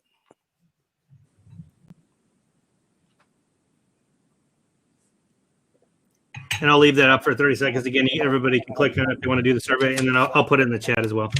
I appreciate that. All right, so again, we don't. I'm just presenting that as an option, but again, it's just you can use other forms as long as it has that kind of stuff in there. I just recommend doing that. Anybody have any? I guess other questions on forms or anything to deal with that subject line at all? I guess. I don't need to stop the conversation. If you guys want to have other directory conversations as well, please. That's what we're here for. So.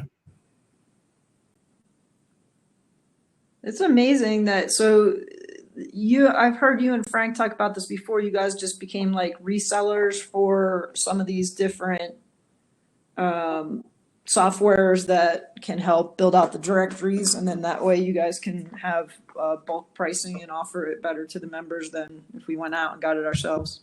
Right, exactly. And so, what I'm going to try to do too is the reason I want to get a bunch of people doing this, using the same stuff too. A lot of times, everybody's disparate in the group too, and if everybody's using the same stuff, we can use the same techniques, and we can actually, and if everybody's in the forums, we can actually, ship over high performing forums and stuff inside the Feedier too, because it's kind of in a different cluster on the overall group. So there's just it's kind of like using, I guess, if everybody's using the same thing, using the same lessons, you just exponentially get better lessons learned, Right.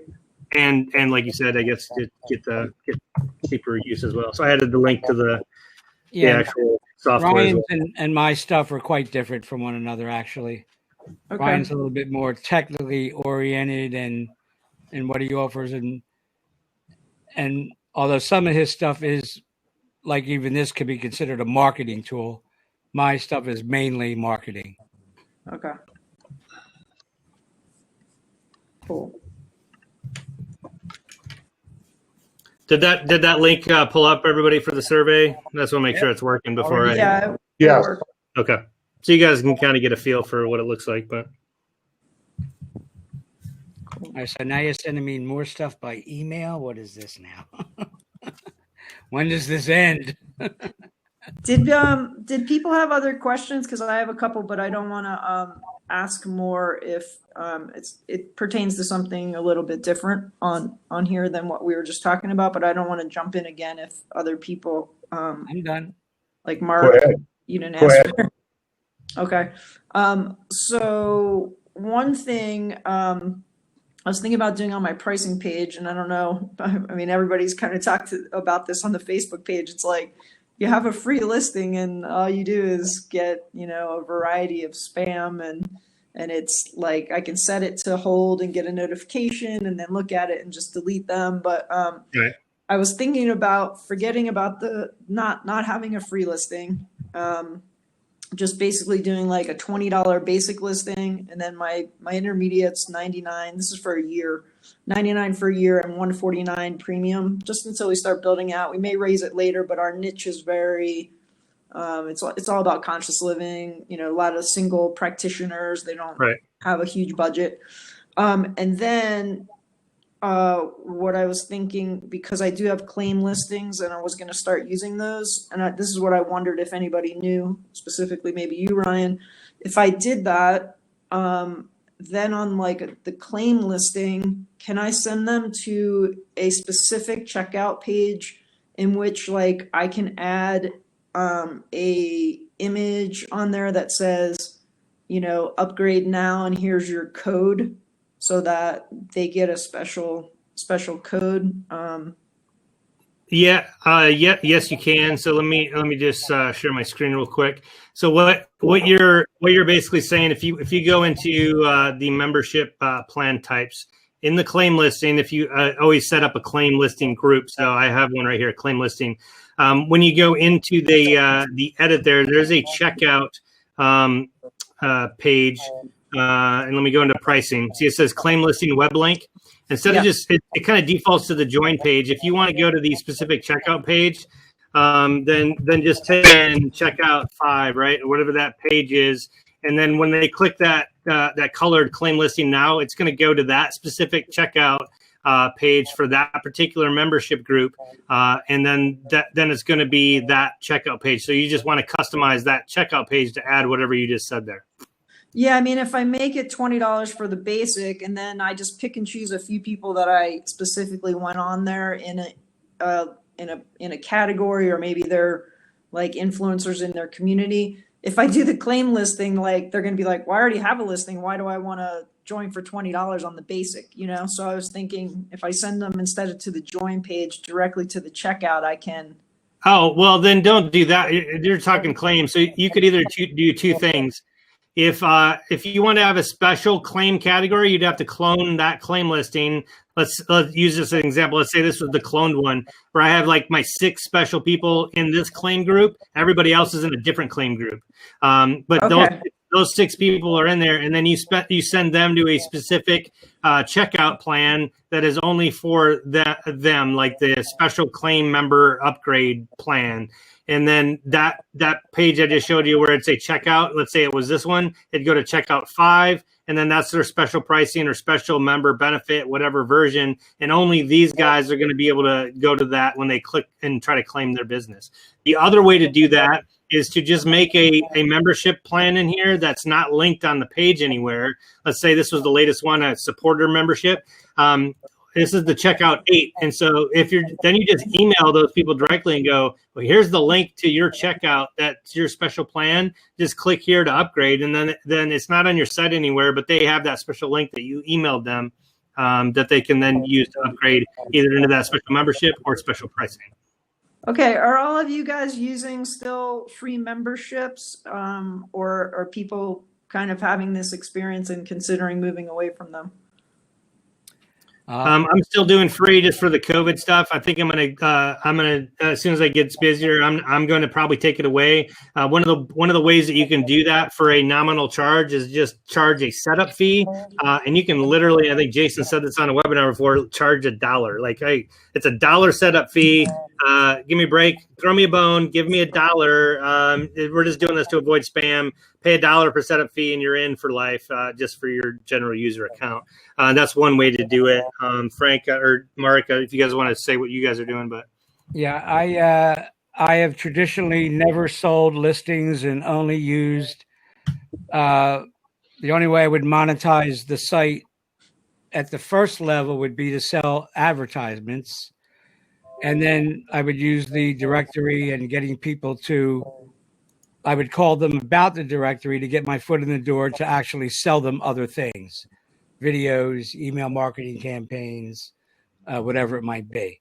But for my new directory, since it's such a local area and I'm only dealing with about 5 businesses total, I'm going to aggressively do some marketing campaigns to try and get as many members as possible under special membership programs, and then leave it at that. I'm not going to, on a daily basis, outside of a mass campaign, be worried about individual directory listings. They either come in during this special offer or they've missed it and they can keep their free listing. But I want to get as many premium listings as I can through marketing special offers only. Very special to targeted audiences. Now, I've never tried this before, so it's an experiment, but I'm at the point where I'm basically retired. I have a lot of time, and I want to try some things I've never done before. Cool. Good luck. Yeah, I'm just coming to BD, actually. I've been a business directory owner for quite some time, but my main business is web development and hosting, so it's kind of a side thing, but I want to get more into BD. And as I approach retirement myself, I'd like to have a supplemental income type revenue. But I'm a regional Ohio focused business directory. So I'm going to probably have some sort of free level, at least real basic, and then probably build on that. Maybe kind of a freemium type model, but I'm focusing on a couple of major metropolitan areas first before I expand it further. I want to, like you guys have been saying, start out smaller, focused, and then kind of build on that. Right. So I'm going to probably have some level of free and probably go with a claim listing type thing setup too. And I'll throw out for everybody on the claim listing thing. There's a Patrick has said this a bunch of times when he's been on in other interviews. He's been around BD a long time, and he has yet to see a claim listing thing bring in the dough, like or people like sign up in droves, even with high marketing, just because you have the claim listing set up there. So it's a convenience for some. It's worked for me locally just because I'm with the chamber. Yeah. I'm on some of the meetings. I just had one again today at noon and meet some new people and say, hey, the claim listings there is available for you. Just go ahead and claim your listing. And I've gotten a bunch of signups that way because it's easy. They just click the claim, put their information, and then they can I can turn it on. But it's it's not going to get a treasure trove of people browsing on Google, finding your directory and going, oh, that's me. Let me claim that. It's just not going to happen. It's a little bit more of a struggle to do the claim. It's a convenience factor mainly for me to provide to them as opposed to getting a bunch of signups paid. Would you suggest having like maybe just a dollar level, just a main entry thing for $1 for people to go in and update their basic listing and not have a claim? Well, not have a free level at all. I'm going to pre-populate it. Right. But maybe just a dollar level. Yeah, I mean, it's kind of up to you. I mean, out of the, are you going to lose some people that don't want to pay $1? I mean, there's always those people that don't want to put their credit card information in there. And sometimes in some ways, it almost looks even more like a scam if you're only charging $1 because you're like, who would only charge me $1 for this service? They just want my credit card number so they can use it. That's true. So think about that as well. You're damned if you don't, either way. Yeah. There's a site that I saw that, he has $5 setup, and it says right on like where the setup is. It says basic listing.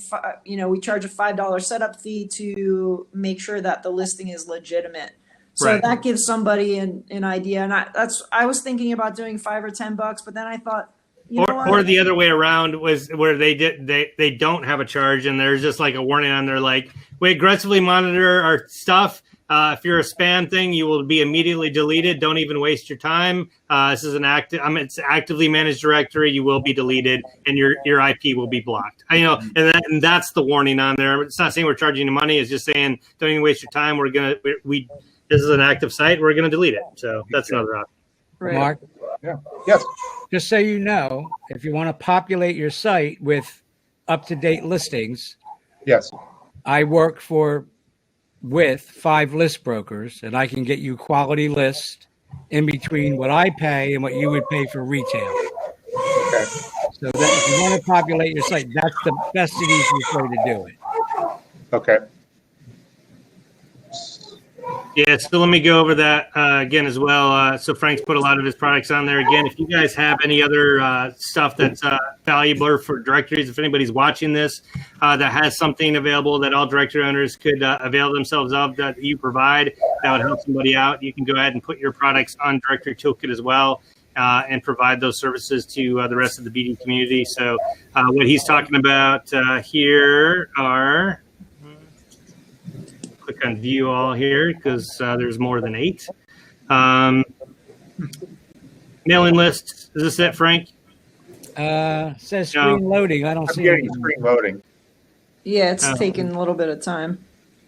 Yep, still loading. Hold on. Yeah, we call that a lot of time. There we go. You're trying to be nicer than I would ever be. There we go. Will this product be reviews there on your site? Say that again. Will this product be of use on your side? Which part? The feedier? Yeah, like cajeta. It's milk. Milk candy. I'm selling this as well. Hello Oh, from milk Greece. candy. Hello. Yeah. No, I've actually never heard of that. No, milk candy.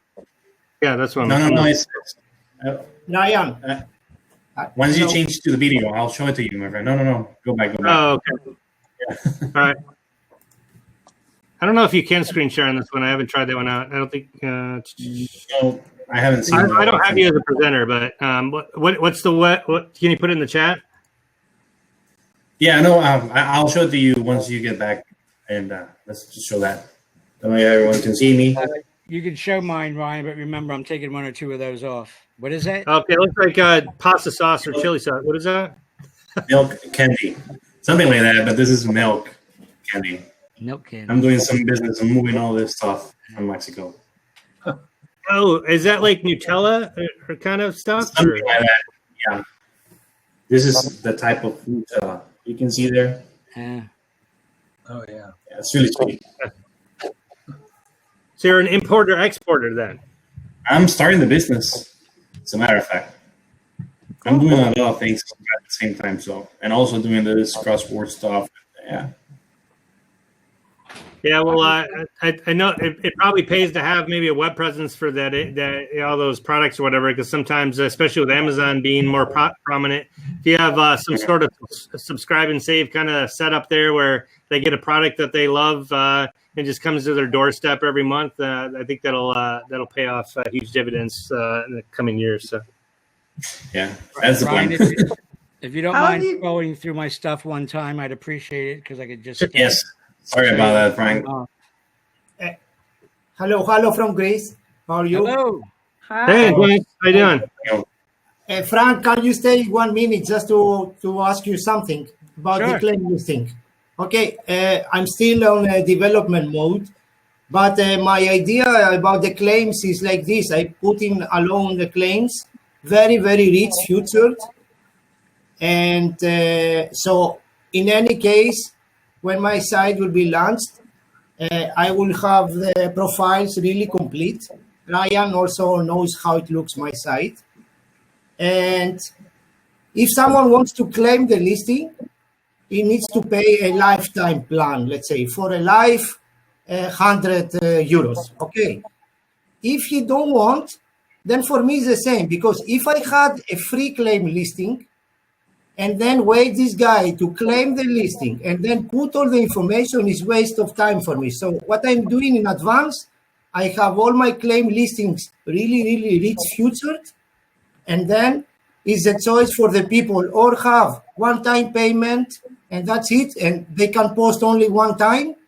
And of course, the other 2 premium memberships that you can post more videos, more photos, more things. So that is the idea I'm planning to do. I don't know how you find this. Why don't you show my join page, Ryan? Sure. My site.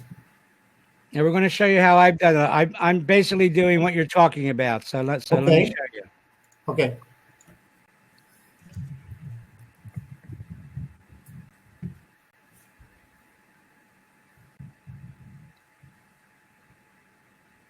And then we can pull up yours as well once we're done with that. All right. So I have 4. I really have 5 packages, but I show 4 on this page. So the first one at $97 annual fee.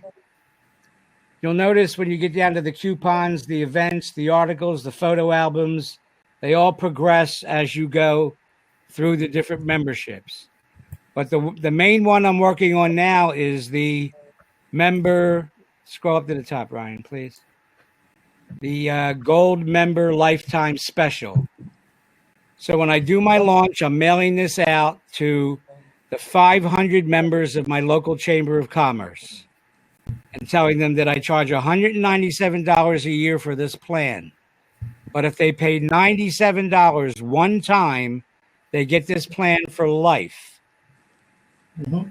So I think that's a very good encouragement. And when you, plus with some of the different things that I give them that aren't built into the BD, like the coupons and the events, I give them a travel certificate to either Mexico or the USA.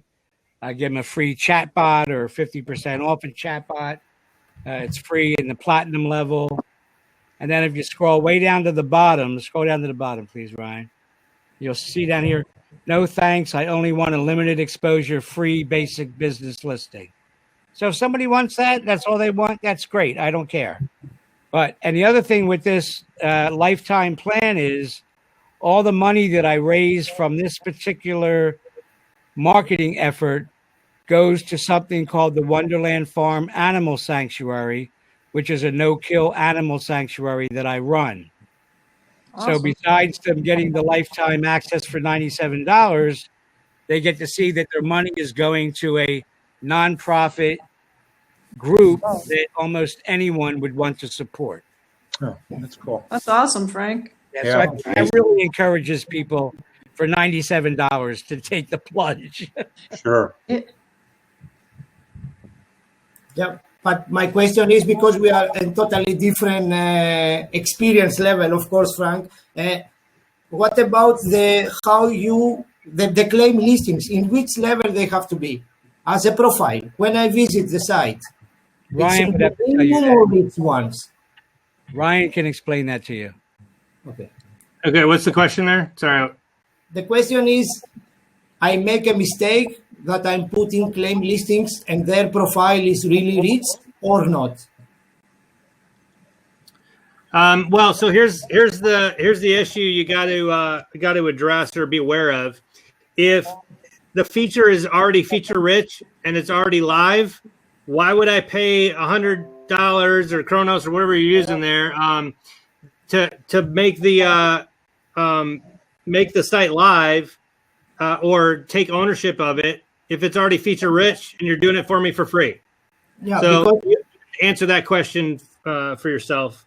Okay, but my site, you know, that is not just a directory, it's a really a portal one. So right. The more you expose inside the site, the more the better it is for you. So in case, if you don't want to claim the listing, it's okay. At least I have as a listing the information, because for me is the information also important, because I'm thinking, first of all, not the businesses or the experts, but the users.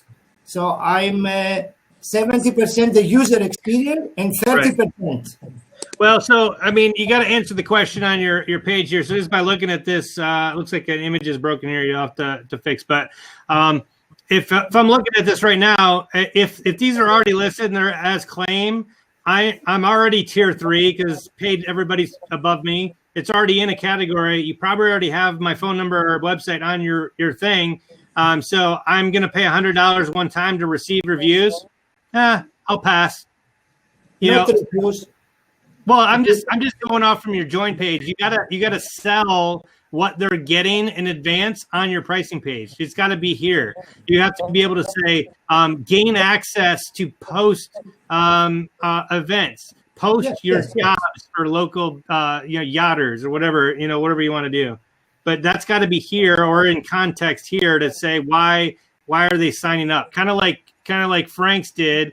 When you look at this and you're saying, when I'm comparing these three, wow, that's the same thing. I'm getting the exact same thing as I am for gold. Wow, that's $297 annual. This is $197. That's 90. Like I get all that stuff for one fee. Sign me up. There, click. But you got to sell that on your join page. You can't assume people are going to browse around your website and know intrinsically what they're going to be able to do on your website for that additional fee. Does that make sense? Yes, of course. So we're at the 2-hour point. I'm going to go ahead and I'm just going to turn off the live feed here. Let everybody know. Thank you for joining for today's webinar. We'll stick around for a few minutes on the the live thing in case anybody wants to say something that they wouldn't want to say on the recording. But again, thank you for the live audience and for everybody on the recorded view. Thank you very much. And I'll go ahead and pause that right now. So, all right.